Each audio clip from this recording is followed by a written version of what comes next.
At the 2026 Golden Globes, Paul Thomas Anderson's One Battle After Another won the award for Best Picture, Musical, or Comedy, and some people were shocked.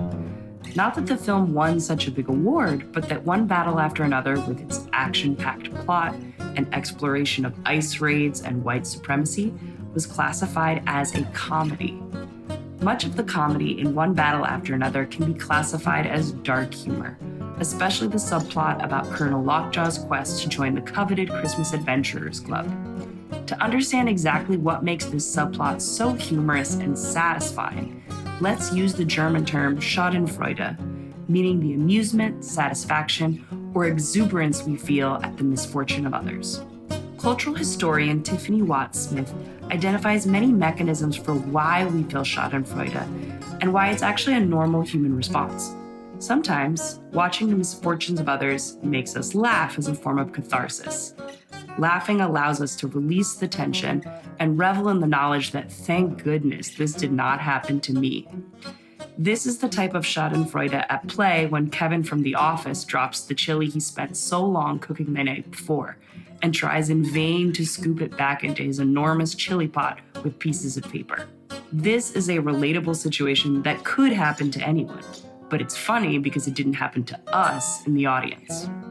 But Watt-Smith identifies another more powerful form of schadenfreude as a desire for justice or the self-righteous satisfaction we get when hypocrites are exposed. This is the joy we get when bad things happen to bad people, where we revel in the knowledge that a character finally got his comeuppance.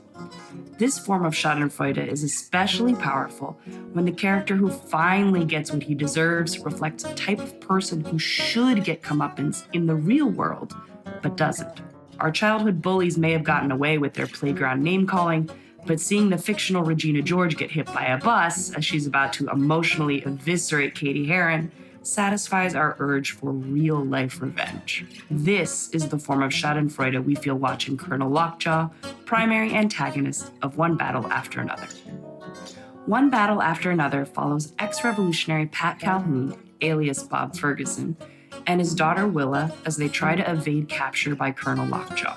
We learn that Lockjaw is hunting them down, not just to stamp out the remnants of leftist revolutionary group the French 75, but also to tie up loose ends related to his past entanglement with one of its members, Willa's mother, Perfidia Beverly Hills. Colonel Stephen J. Lockjaw is a bundle of hypocrisy and contradictions. When we first meet him, he's being sexually humiliated by Perfidia during a raid on the detention center he's overseeing. This humiliation ignites Lockjaw's obsession with Perfidia, as he simultaneously despises her organization and desperately lusts after her, albeit in a fetishistic way. You like black girls? I love them. His behavior towards Perfidia alternates between a desire for sexual power and schoolyard crush chivalric gestures. He gives Perfidia no choice but to reveal the identities of fellow French 75 members after a bank robbery goes wrong, but then arranges for her to have a nice home and witness protection. He brings Perfidia a bouquet of flowers, but when she doesn't answer the door, he breaks it down because he will not take no for an answer.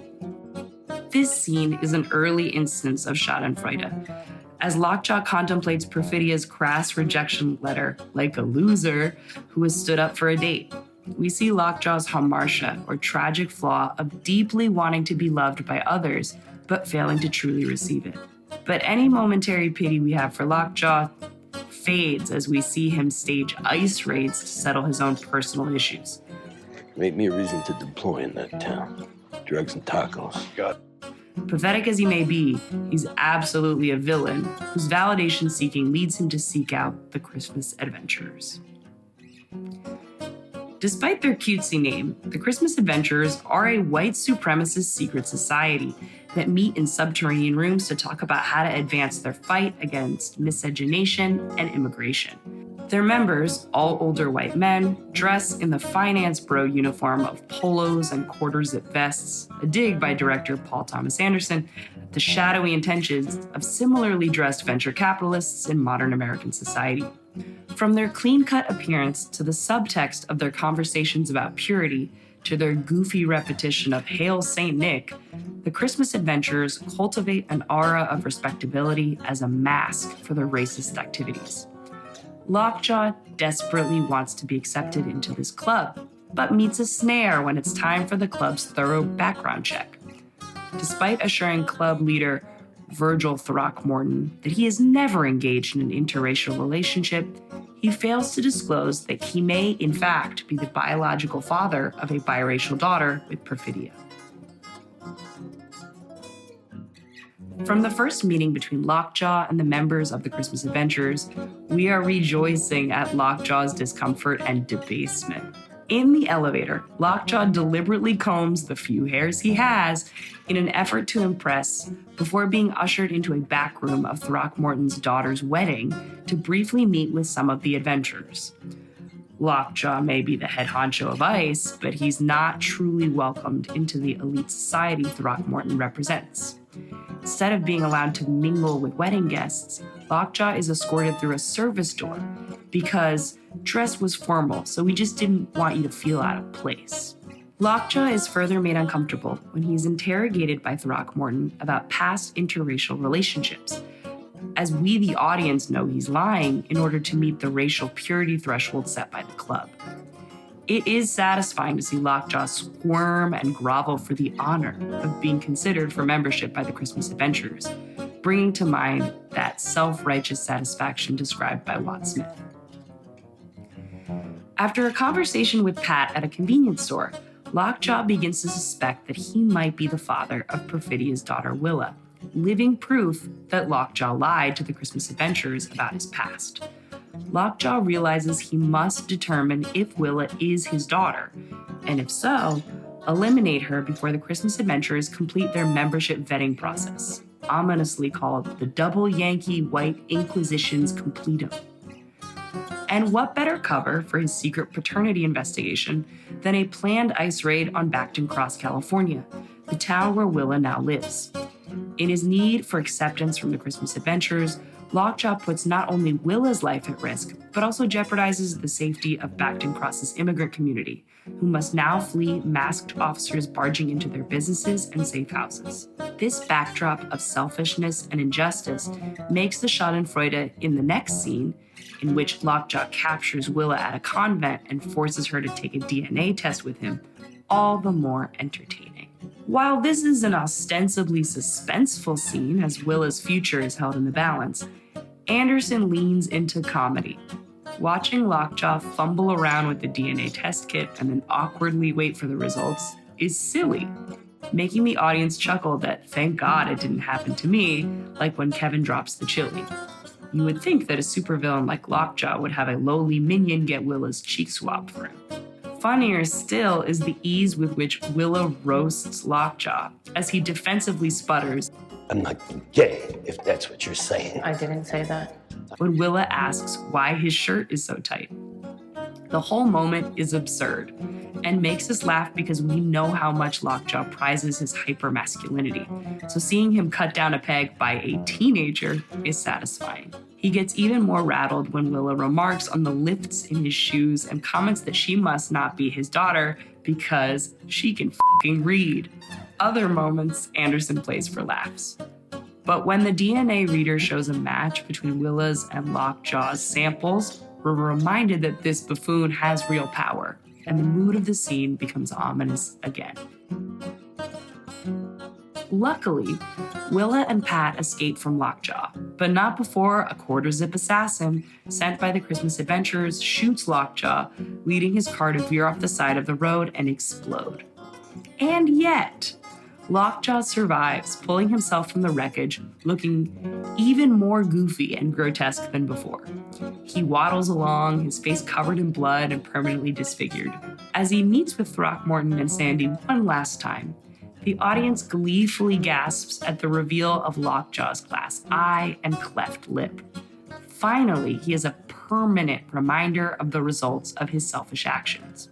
His response to Throckmorton's question about past interracial relationships compounds our laughter at Lockjaw's misfortunes. While we, the audience, know he actively pursued Perfidia, Lockjaw attempts to convince the Christmas adventurers that he was the victim of a so-called semen demon who raped him in reverse. Throckmorton, like the audience, can't wrap his head around exactly what this entails, leading Lockjaw to describe in detail how he was taken advantage of, as evidenced by the residue of an interaction when he awoke from his supposed drugged stupor. Not only is this explanation pathetically far-fetched, but it requires Lockjaw to debase himself by casting himself as a weak victim, a frail and seemingly feminine role that we know Lockjaw wants to distance himself from at all costs. In an effort to cling to his club membership, Lockjaw ironically describes himself as his worst nightmare. For a moment, Lockjaw and the audience are led to believe that he has gotten away with his lies. Sandy congratulates Lockjaw on his admission to the Christmas adventures and escorts him to the corner office he believes he has earned.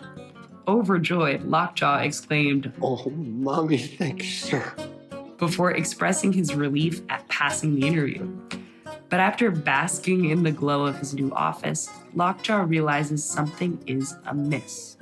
The door is locked, and gas is hissing from a vent. And in the ultimate schadenfreude twist, Lockjaw survives an exploded vehicle only to be gassed to death and unceremoniously disposed of by the club he so desperately wanted to join. His death is poetic justice. He willingly submitted himself to a vetting process he was doomed to fail. Since the Christmas Adventurers are a proud secret society, nobody can fail the double Yankee White Inquisition's completum and survive. Plus, the club is angry that Lockjaw made a fool of them by passing himself off as a fellow compatriot in the pursuit of racial purity. In the end, it is Lockjaw's need for validation that leads to his demise and to cheering from the audience. This ending is far more satisfying than if Lockjaw had died in the car wreck, because we got to see Lockjaw embarrass himself one last time. He doesn't get to go out in a blaze of glory, but instead is dumped into the incinerator by the neo-Nazis whose approval he craved. In One Battle After Another, Paul Thomas Anderson knows his audience wants justice and gives us scene after scene of schadenfreude. Lockjaw is a terrible person who deserves his fate, so we watch his plans fall apart with glee. But what makes Lockjaw's misfortune all the more satisfying to watch is that in real life, we don't get to watch white supremacists get humiliated like this. Yet for 2.5 hours, we get to revel in bad guys getting their comeuppance and perish in a trap of their own making. That's good comedy. For a more poignant deep dive on the character of Perfidia Beverly Hills, check out my colleague's video on our channel. If you enjoyed this video, like and subscribe for more film analysis.